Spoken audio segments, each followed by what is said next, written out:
In the army, we train to be ready.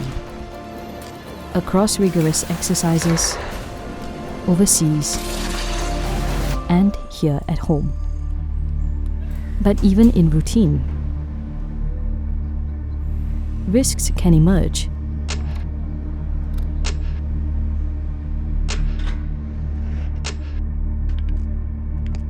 And often, it comes down to a moment to intervene.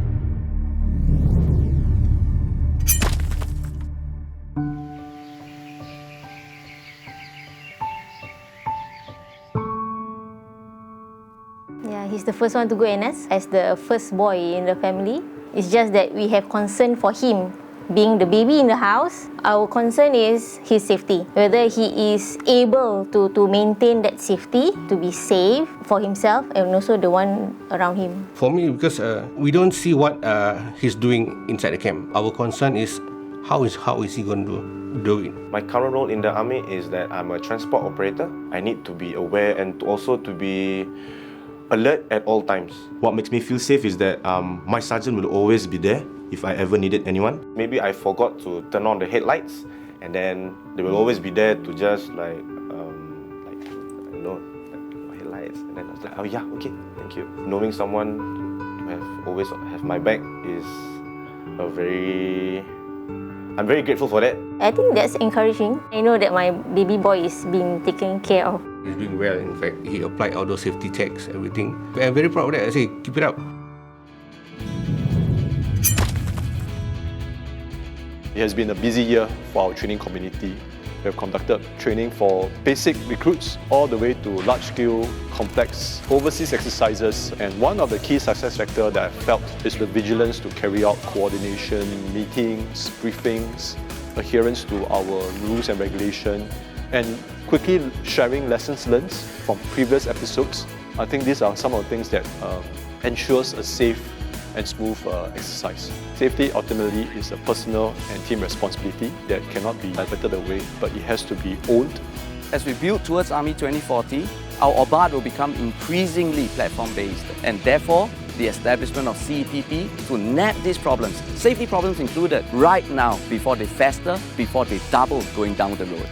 We have used data analytics to study past safety incidents so as to identify the main risk factors and to enhance our list of combat platform safety features. We have trialed with mixed reality to build instinct for emergency drills, and in exercise Wallaby 2.5, we have trialed with fatigue management tool so as to predict fatigue and timely intervention for combat platform operators. In 2025, 23SA embarked on the inaugural high-mass battery live-firing exercise in Exercise Wallaby Shoalwater Bay training areas. And these are very challenging activities to do very safely, but we must make sure that we have a zero-accident mindset.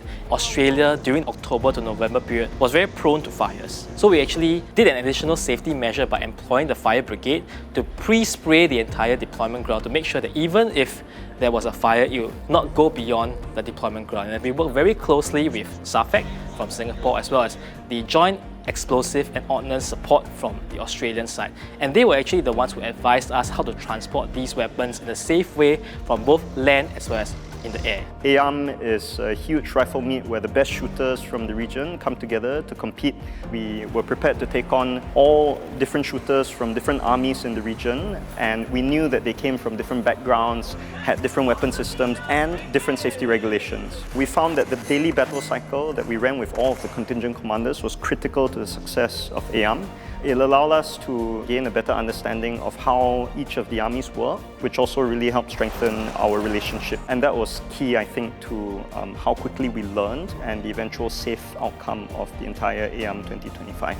Recently, we have introduced drone training in SFBMTC for all recruits. From my understanding, we are the first in the world to introduce such training for recruits. Prior to the start of the pilot program, we had SOFAN days and learning days to make sure that we were well-resourced so that we are able to train safely and train effectively at the same time. The most important thing is the last-mile leaders on the ground are able to understand what is needed to be done and also to do it correctly and safely. A safe army is a resilient army, one that learns its lessons, keeps improving, and continually earns the trust of those that we are responsible for. The price of safety, like the price of peace, is eternal vigilance. We can and we must keep on breaking the cycle.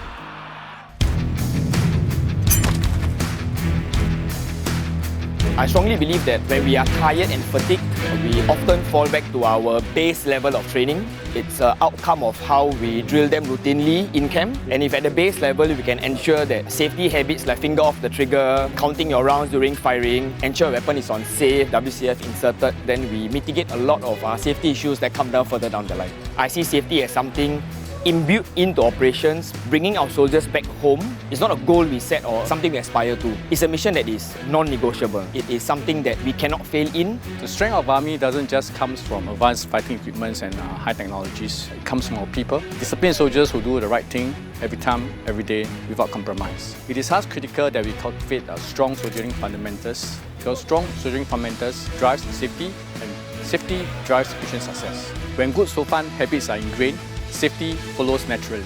Let's continue to drive safety across the Army and make an impact on the ground.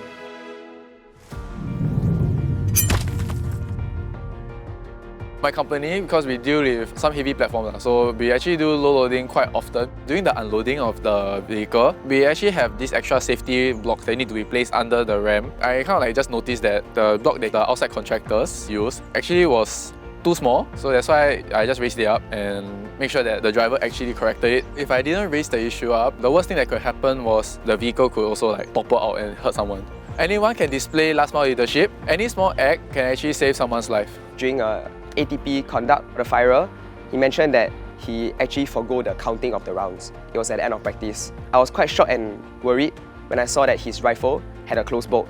This meant that there could be a possibility of a round being chambered inside, and I didn't want to run the risk of having him prone down there with a loaded weapon. What I did was to intervene, make sure I checked and cleared this firer of any rounds before I go to the others. When he cocked his rifle and released the bolt, an unexpended round actually flew out.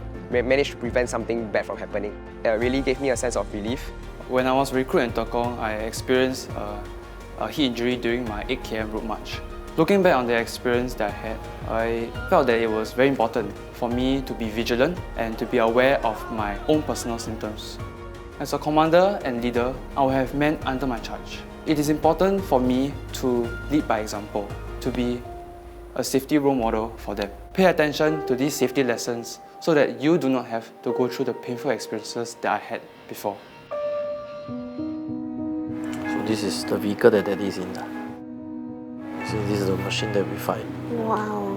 I'm from 244 SA, so it's a Singapore Artillery unit. This year, because it's our 7th year, so it's our high key for our field artillery evaluation. So we went overseas for live firing. Initially, when I left, she actually started crying and said, "Oh, I'm going to miss Daddy." I usually read books to occupy my time, and sometimes I use my smartwatch to call or text my dad. I sent about 50 messages. Do you think it's dangerous? Nah, I think he's the one keeping people safe. There's actually two things in my mind. So number one is of course my family back in Singapore. Another approach that I'm looking at it is also I must look after my guys. So when my guys go over there, my main purpose is to bring everybody there safely and bring everybody back safely. So always have this end goal in mind. Be sure that you are there to complete whatever that's required up to the best of your ability, and also do it safely so that you can go back to your family safely. Sometimes, safety begins with looking closer and making a choice to speak up. Hey bro, your temperature quite high, right? I think you should drink some water. If you're still feeling unwell after this, I think you should better fall out. To intervene. Stop playing with your rifle. Even if it's inconvenient. I noticed that your boot lace was untied just now. Because safety is a culture. One we carry beyond the uniform. To the people who matter the most. Thank you for queuing up, guys. Because every safe decision breaks the cycle.